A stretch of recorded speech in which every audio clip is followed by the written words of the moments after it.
नदिया जिले के शांतिपुर के बगाचड़ा माजेर पाड़ा बागदेवी तल्ला इलाके से एक 11 वर्षीय किशोर के लापता होने की खबर है। परिवार का दावा है कि किसी ने उसे गलत इरादे से साजिश के तहत अगवा कर लिया है। किशोर का नाम प्रभास बाग है, जो फिलहाल शांतिपुर बगाचड़ा हाई स्कूल में 6ठी कक्षा में पढ़ता है।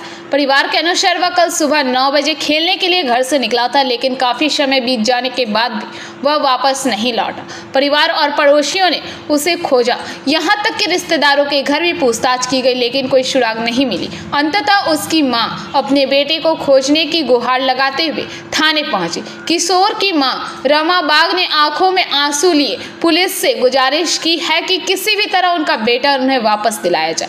हालांकि उन्हें यह समझ नहीं आ रहा है कि उनके बेटे को किसने और क्यों अगवा किया, लेकिन उन्हें आशंका है कि कोई उसे गलत इरादे से अज्ञात जगह पर ले गया है। परिवार से मिली जानकारी के अनुसार रमा बाग अपने पति से लंबे समय से अलग रह रही है और पिछले 1 साल से अधिक समय से अपने मायके में ही रह रही है। इस वजह से भी वह नहीं समझ पा रही कि कहीं यह सब किसी साजिश का हिस्सा तो नहीं है। घटना की शिकायत मिलते ही शांतिपुर थाना पुलिस ने जांच शुरू कर दी है। হয়েছিল ঘটনা? কালকের থেকে ছেলেকে খুঁজে পাচ্ছি না। কাল কোথা থেকে খুঁজে পাচ্ছেন না? বাড়িতে আসলো খেলতে খেলতে দিয়ে এসে দিয়ে তারপরে আর পাচ্ছি না। কখন সেটা? 9টার থেকে। সকাল 9টা? হ্যাঁ, সকাল 9টা। কোথায় খেলছিল? বাড়ির আশপাশে খেলা করে, বাড়ি আসে, তারপর খুঁজতে খুঁজতে তা আর খুঁজেই পাচ্ছি না। মানে হঠাৎ এরকম ভাবে চলে গেল? হ্যাঁ, হঠাৎ। মানে তারপরে খোঁজাখুঁজি করেছেন? হ্যাঁ, অনেক খুঁজেছি। আত্মীয় বাড়ি সব জায়গায় খোঁজ হয়ে গেছে। কি নাম ছিল? প্রভাস বাগ। কত বয়স হবে? 11 বছর 8 মাস। কোন স্কুলে পড়াশোনা করে? 8 মাস। পড়াশোনা করে? হ্যাঁ, পড়াশোনা করে। কোন স্কুলে?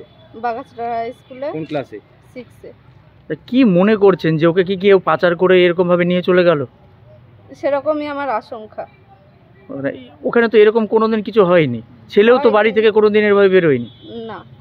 আচ্ছা, আজকে এই যে চলে গেল, মানে কতটা চিন্তায় রয়েছেন আপনারা? চিন্তা তো হচ্ছে আজকে প্রায় 2 বছর ধরেই, অনেক দিন ধরেই অশান্তি হয়। এবার স্বামী স্ত্রী তো ওরা ছাড়াছাড়ি এখনো হয়নি। মায়ের বাড়ি আসছে, রাগ করে মনে করছিল ভবিষ্যতে কোনোদিন সংসার হতে পারে। ওরা খোঁজ খবরও করে না, কিছুই করে না। আর 2-1 বার নিতে আসছে, ও স্বামী কখনো নিতে আসছে। কোথায় স্বামীর বাড়ি? চাংদাওড়া, গাজীপুর।